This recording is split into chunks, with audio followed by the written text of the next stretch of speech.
There are two things na super excited kami about this weekend. Una, lalabas na yung bagong set ng Pokemon TCG na Mega Evolution. And number two, magkakaroon ng Pokecon sa Market this weekend. Ang aga naming magising para makakuha kami ng sarili naming box ng Mega Evolution Pokemon Trading Card. So nakarating nga kami ng mall na sarado pa siya at ang haba na agad ng pila. Mapapansin mo na may mga tao na sobrang dami na, yung pala mga scalpers.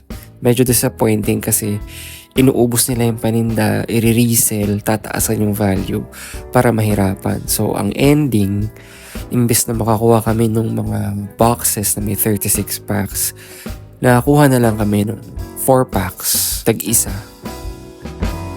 So, kumuha na lang din kami ng 2 additional Surging Sparks na mga boxes para at least kahit papano may extra cards kaming bubunutin. Actually, okay na rin naman tong Surging Sparks since lumabas na nga yung bagong set. E di nagmura na to. So sana nga lang may makuha kaming magagandang hits. Sige, brainwash natin sarili natin. Okay, so ito yung mga cards na nabunot namin dun sa binili namin. And to be honest, medyo maalat. Until... Oh my God!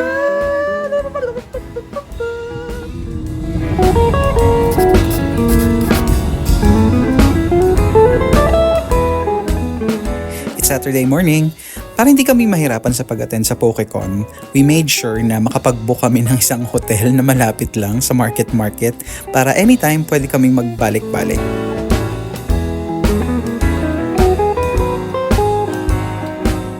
We booked Hotel 101, which is just right across SM Aura and Market.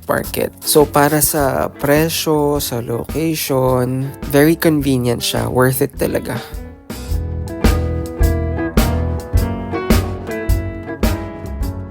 After settling, pumunta na kami ng market.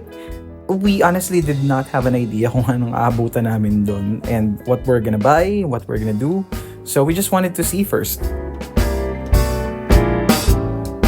From the outside, akala mo walang masyadong tao, walang masyadong pumunta.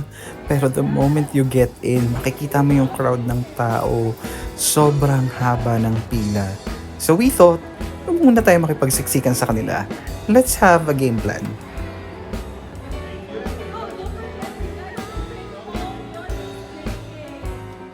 So we stopped at Yellow Cab to eat first. And we thought, hindi kami pwedeng magpaikot-ikot lang doon kasi wala kaming mabibiling matino. At sa sobrang dami ng mga tao, kailangan alam namin yung target naming bibilhin.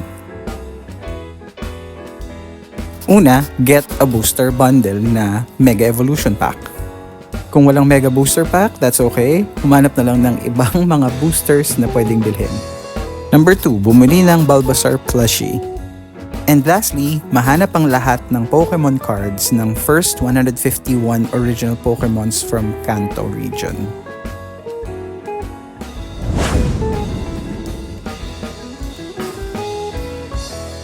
The moment na makapasok ka sa event area, para kang tinutulak ng alon ng mga tao.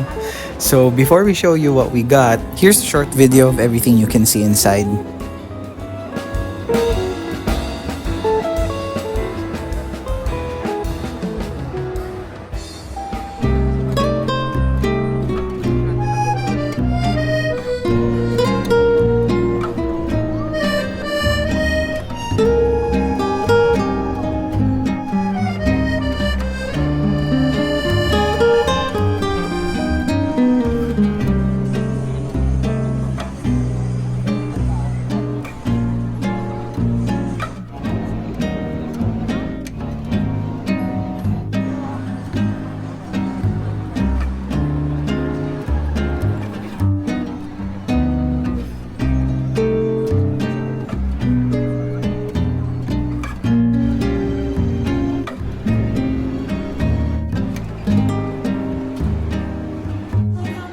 At nakakuha nga kami ng Mega Evolution Booster Bundle.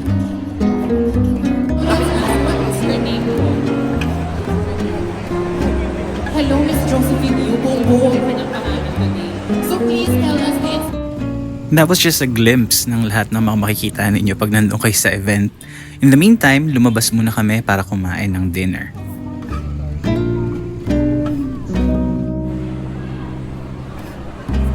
We went to SM Aura to grab some food, and then we also went to Yardstick and got their famous coffee.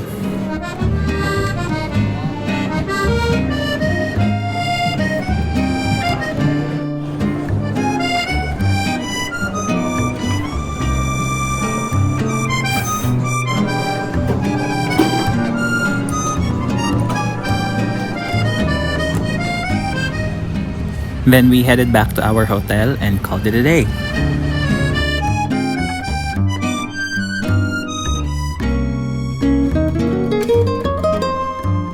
And here's a progress check of our 151 Pokemon collection.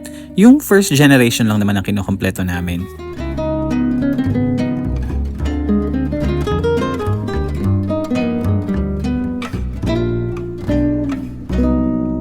As you can see, marami pa talagang wala, pero hanapin namin sila bukas.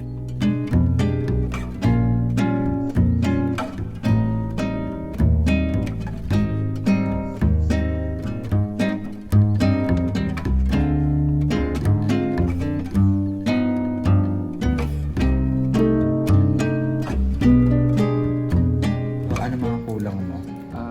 Ayan, Venusaur, Weedle Pidgeotto, dami pa actually. Tapos Nidoking line, Teferi, Jigglypuff, Oddish line, Venomoth, Golduck, Poliwag line, Machop line, Bellsprout line, Tentacruel. Dami niya wala. Ang dami pa. Tapos Dodrio, Seal Dugong, Shelder Cloyster, Gengar, Oo. tapos Krabby Kingler, and then After nung Hitmonchan, Hitmonlee, tapos Rhyhorn. Rhydon, Rhydon. and then bago mag Mr. Mime, ang kulang ay Staryu Starmie. May mega pa Basic naman pa nung wala. Gyarados, plus after Lapras, dito, Vaporeon, Parang feeling ko mahirap na sa Vaporeon. Porygon, after Porygon ay yung fossils, Fossils, Omanite, Tomaster. oo, tapos Aerodactyl, Amber, Parang may ano pa? Dratini. Bago mag Snorlax. kaya nga, Omanite, Fossils, Omastars. Kabuto. tapos Aerodactyl, Latini Dragonair, and then Mew. And it's Sunday, new day. Dala-dala na namin ang binder namin sa paghahanap ng mga missing Pokemon cards para makamake sure kami na talagang lahat mahanap namin today.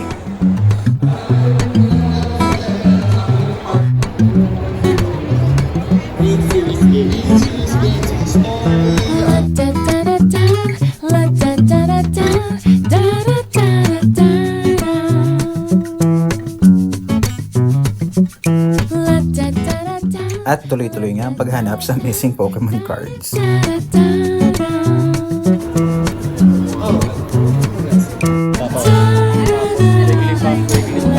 Hindi ako sure kung may Golduck na. Wala pa. Ayun yung crushing.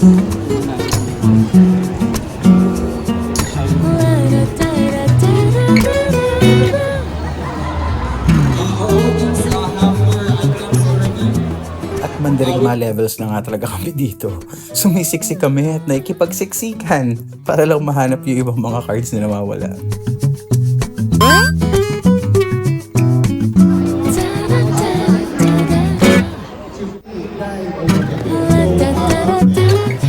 Bakit mo ginamit sa may ring marker? Ay, hindi ko nag-expect mo. Pumili kayo kasi may ring marker.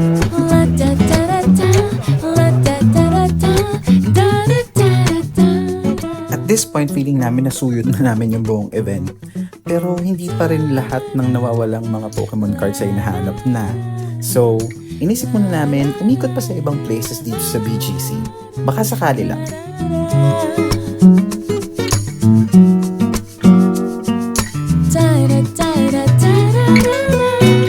Well, syempre, before kami mag-ikot-ikot at try hanapin yung mga feeling namin nawawala, sinalansan muna namin yung mga nakuha na naming cards. Isa-isa namin sila nilagyan ng sleeves at nilagay sa mga designated places nila sa binder. After that, we'll try to figure out kung alin pa yung mga nawawala, ilan sila, at ikot pa kami ulit.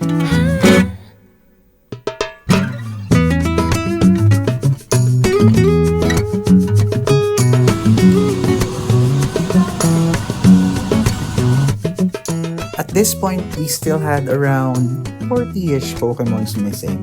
So we thought, umikot muna kami sa High Street, sa BGC, and check kung may mga hobby shops na nagbebenta ng Pokemon cards. Hindi lang namin na-videohan, pero we found this place sa One Park building sa BGC.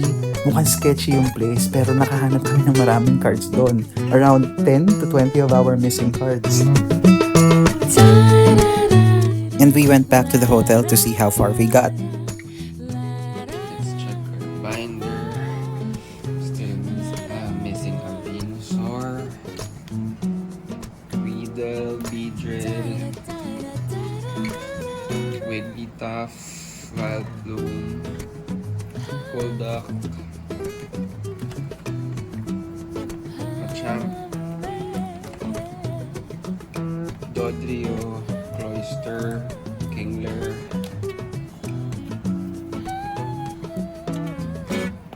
Gyarados, Ditto, Omanite, Kabutops, and Mew. Only 15 cards missing out of 151. I'd have to say, okay na rin. Don't worry, we'll make sure we bring you along as we complete all the other regions of Pokemon. Thank you for watching our episode. See you next week.